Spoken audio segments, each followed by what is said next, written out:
आप चर्चा करिए, तर्कों में बात करिए। आप जूता क्यों दिखा रहे हैं किसी पैनलिस्ट को? आज तक तो हम लोग यही पढ़े थे कि मीडिया लोकतंत्र का चौथा स्तंभ है और मीडिया अक्सर विपक्ष के साथ होता है। तो राजनीतिक विचारधारा में ना ये सॉफ्ट और हार्ड नहीं कहना चाहिए, ये मीडिया के द्वारा गढ़ा गया टर्म है। जहर जहर होता है, सांप का बच्चा भी उतना ही जहरीला होता है जितना वयस्क होता है। और हम लोग कोई क्रीम थोड़ी बेच रहे हैं मैडम, कि मुंह में लगाने का अलग क्रीम, तलवा में लगाने का अलग क्रीम। अरे चुप हो जाओ पापियो, चुप हो जाओ। कैसी अपमानजनक बातें कर रहा है लड़का, ये अश्लील है ये लोना। इतनी सी तो बात कह रहे हैं, लेकिन आपकी कि नहीं? पवन जी जब जीतेंगे आपको खुशी होगी ना, आप निष्पक्ष हैं। आप पवन जी को पार्टी का अध्यक्ष बनाइए। पार्टी का अध्यक्ष तो अभी बने हुए हैं, सारे फैसले ले ही रहे हैं वो मीडिया के। मतलब वो अभी अध्यक्ष एक बने हुए हैं, बन जाएंगे भविष्य में, ऐसा क्या है? आपको इसमें भी आपत्ति में? नहीं बिल्कुल नहीं। नहीं, कन्हैया जी, अंजना जी आज निष्पक्ष हैं और आज हमको मौका आज निष्पक्ष है नहीं, हम लोग सदा निष्पक्ष हैं। चुप, बिल्कुल चुप। हाँ, रेवंत रेड्डी सीएम बने जी, और आपके युवा नेता वहां पर वो, हालांकि एबीवीपी से शुरुआत की थी उन्होंने, गौ पूजा करते हुए वो वोटिंग वाले दिन गए और ये किए। कांग्रेस के जो रीजनल लीडर्स हैं वो सॉफ्ट हिंदुत्व को अपना रहे हैं, क्योंकि बीजेपी हिंदुत्व, राष्ट्रवाद और अब तमाम जितनी भी स्कीम्स हैं, चाहे वो लाडली बहन दलाल है, ये दलाल ना स्कीम हो, 450 में सिलेंडर हो, ये तीनों को मिलाकर जनता के बीच में पहुंच रही है। तो आपके क्षेत्रीय नेता सॉफ्ट हिंदुत्व को, चाहे वहां पर हनुमान जी का मंदिर बनाना हो, कमलनाथ जी का, या फिर एक यात्रा हनुमान जी के लिए निकालनी हो, या फिर धीरेन्द्र शास्त्री के कदमों में जाकर ये कहना हो कि हिंदू राष्ट्र होना चाहिए, क्या कांग्रेस के लिए भी ये एक बड़ा मैसेजिंग है कि अल्टीमेटली आपको ये कॉकटेल अब इंडिया में बनाना पड़ेगा? Hindu majoritarianism is to stay.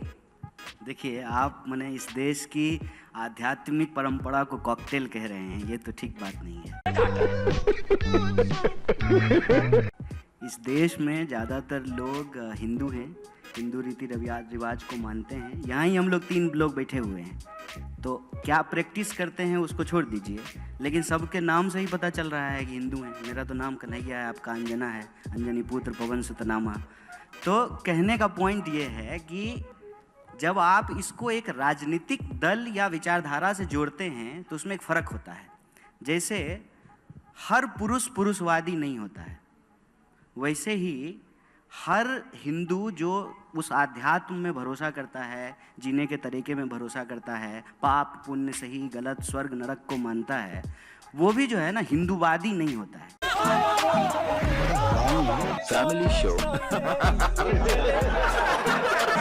ये एक राजनीतिक विचारधारा है। अगर आप राजनीतिक विचारधारा की बात कर रहे हैं, अगर मैं सही हूँ, तो राजनीतिक विचारधारा में ना ये सॉफ्ट और हार्ड नहीं कहना चाहिए, ये मीडिया के द्वारा गढ़ा गया टर्म है। जहर जहर होता है, सांप का बच्चा भी उतना ही जहरीला होता है जितना वयस्क होता है। और हम लोग कोई क्रीम थोड़ी बेच रहे हैं मैडम, कि मुंह में लगाने का अलग क्रीम, तलवा में लगाने का अलग क्रीम।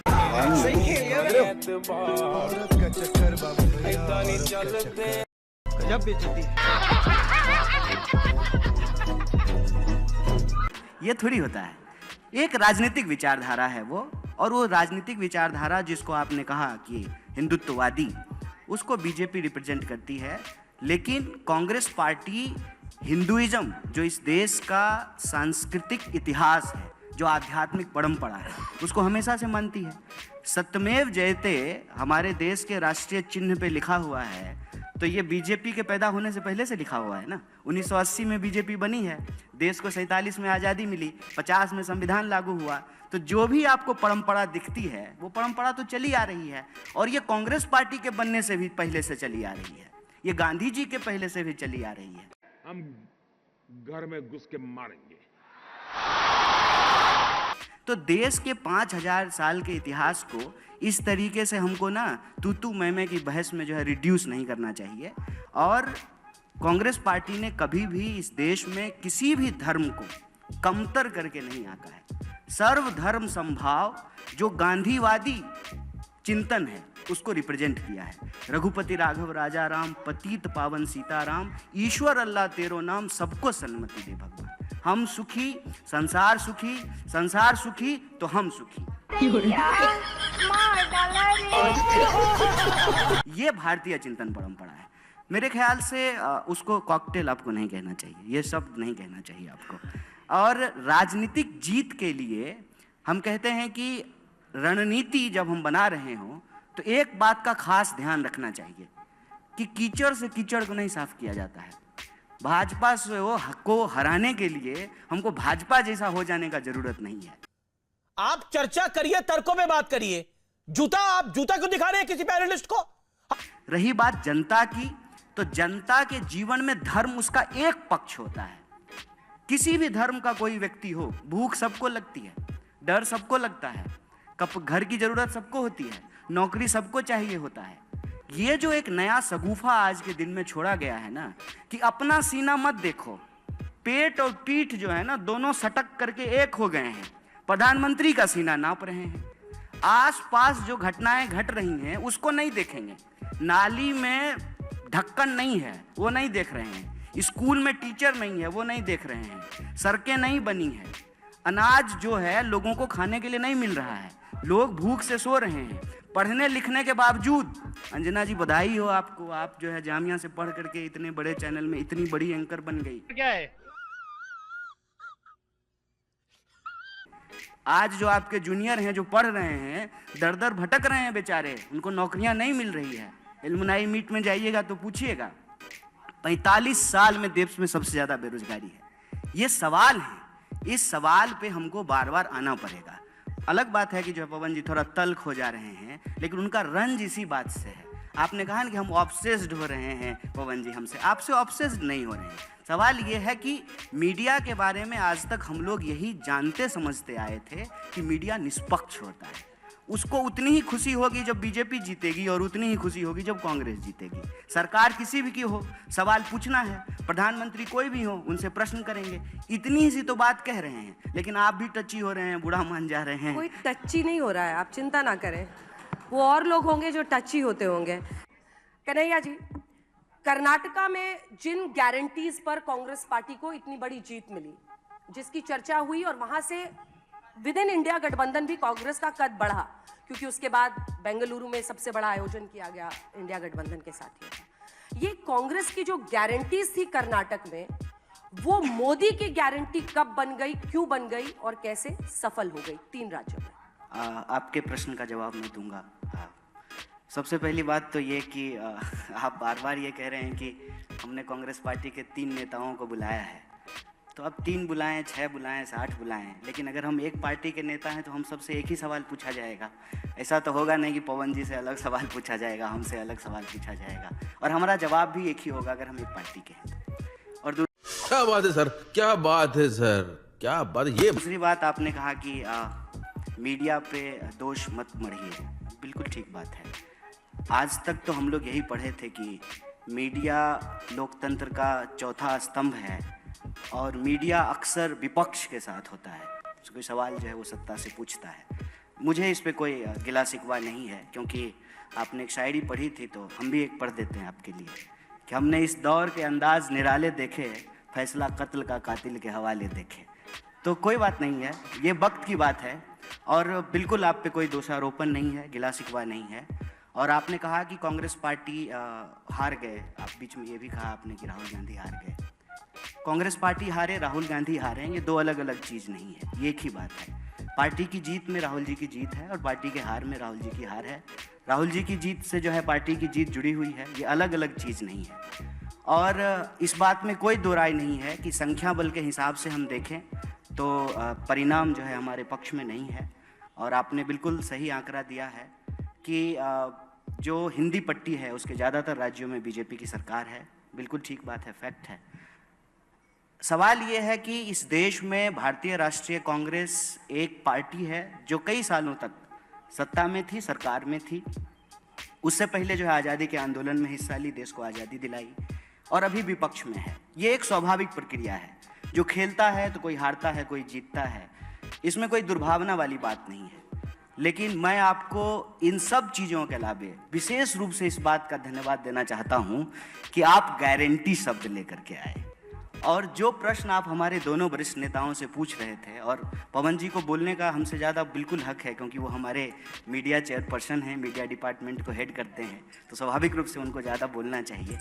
लेकिन हम आए हैं यहाँ पे इनके साथ इसलिए कि हमारे पास आज इस देश को देने के लिए एक अल्टरनेटिव है, एक मॉडल है। और आपने चाहे मतलब ट्रोल करने के लिए ही सही या आरोप लगाने के लिए सही, आपने एक बड़ी अच्छी शब्द का इस्तेमाल किया कि कांग्रेस पार्टी की गारंटी की वजह से कर्नाटका में हमको जीत मिली। तो वो जो गारंटी थी वो मोदी जी की गारंटी कैसे बन गई? और मेरा ये मानना है कि कांग्रेस पार्टी ने इस देश में एक टेम्पलेट सेट किया है। टेम्पलेट ये सेट किया है कि इस देश में सरकार और जनता के बीच में एक संबंध है। संबंध ये है कि जनता सरकार को टैक्स देती है और सरकार बदले में जनता को सुरक्षा, उसके जो है रोजी रोटी, कपड़ा, मकान, इन तमाम चीज़ों को मुहैया कराती है, व्यवस्था कराती है। धीरे धीरे ऐसा माहौल बनने लगा था देश में कि हम लोग टैक्स तो दे रहे हैं लेकिन सरकार क्या देगी ये तय नहीं हो पा रहा था। और मुझे बड़ी इस बात की खुशी है कि जीत किसी की हुई हो, मुख्यमंत्री कोई बना हो, लेकिन एक बात हम सबको मुक्त कंठ से स्वीकार करना चाहिए कि एक बार फिर से लोक कल्याण, वेलफेयरिज्म इस देश की राजनीति के केंद्र में आया।